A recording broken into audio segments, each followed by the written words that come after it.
इस वीडियो के अंदर हम देखेंगे कि टाइप और टोकन क्या है, कॉर्पस लिंग्विस्टिक्स के अंदर ये किस तरह से इस्तेमाल होते हैं, टाइप और टोकन का रिलेशन क्या है और इसकी लिंग्विस्टिक एनालिसिस के अंदर सिग्निफिकेंस क्या है। Type refers to the unique words or lexical items present in a corpus, while token refer to the total number of occurrences or instances of the words or the lexical item।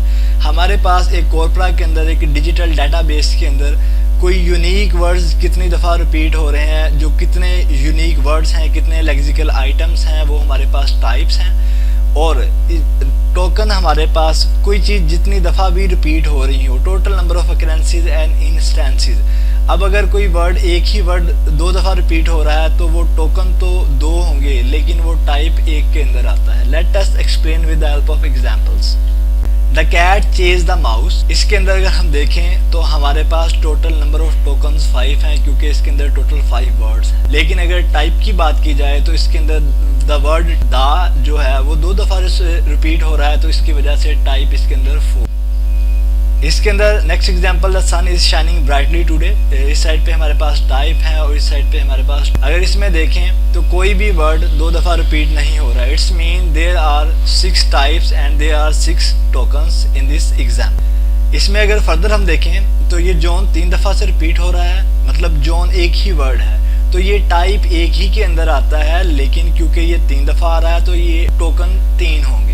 Token को आप relate कर सकते हैं frequency के साथ कि कोई चीज़ कितनी दफ़ा आ रही है। लेकिन टाइप के अंदर हमने यूनिक वर्ड देखना है कि जो वर्ड आ रहा है वो यूनिक होना। इसके साथ स्मिथ एक ही टाइप है और एक ही टोकन है, क्योंकि स्मिथ 1 दफ़ा रिपीट हो रहा है। Next Mary 1 type and 1 token, and brown 3 types, it means there is 1 type and there are 3 brown tokens. Next, the quick brown fox jump over the lazy dog, we have 8 types and 9 tokens because the word the is repeating twice। इसमें next है हमारे पास relationship between types and token, इसको TTR कहते हैं। इसमें हमने ये करना होता है कि टाइप्स को टोकन पे डिवाइड करने के बाद हमने 100 से मल्टीप्लाई करना है, तो हमारे पास TTR रेशो मतलब टाइप टोकन रेशो आ जाएगी।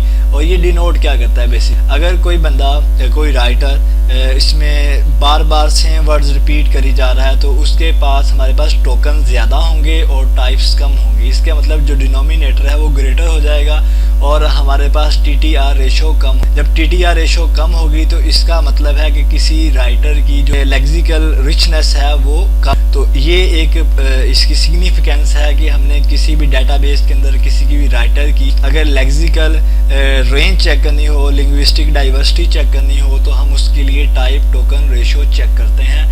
टाइप्स को टोकन पे डिवाइड करके 100 से मल्टीप्लाई करेंगे तो हमारे पास TTR आ जाए। अगर जितनी TTR कम होगी उतनी ही उसकी लेक्सिकल रिचनेस कम होगी। जितनी ये ज़्यादा होगी उसका मतलब है कि वो उसके पास डाइवर्स वोकैबुलरी है और वो डाइवर्स एक्सप्रेशन को यूज़ कर रहा है और सेम वर्ड्स को रिपीट नहीं। इसके अंदर ये आपने याद रखना, जब भी आपने किसी चीज़ का कंपैरिजन करना है किसी की TTR का, तो ये ऐसा नहीं होना चाहिए कि किसी का ऐसे अगर 200 वर्ड्स का है और किसी का ऐसे 300 वर्ड्स का है तो आप उसका कंपैरिजन करें। तो इसमें हमारे पास नंबर ऑफ वर्ड्स सेम होने चाहिए जब हमने TTR रेशो का कंपैरिजन करना है। आमतौर पे ये 1000 वर्ड्स पे चेक की जाती है।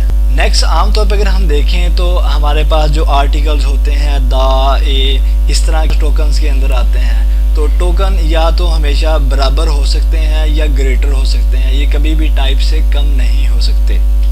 आगे टाइप का एनालिसिस करते हैं तो हमारे पास that identifies the diversity of the words in corpus, while the token analysis help us understand the frequency and distribution of the. Practical application के अंदर अगर हम बात करें तो लैंग्वेज टीचिंग के अंदर, लैंग्वेज चेंज के अंदर और स्टाइलिस्टिक्स के अंदर टाइप और टोकन की बहुत ज़्यादा सिग्निफिकेंस है और ये इसमें इस्तेमाल किए जाते हैं।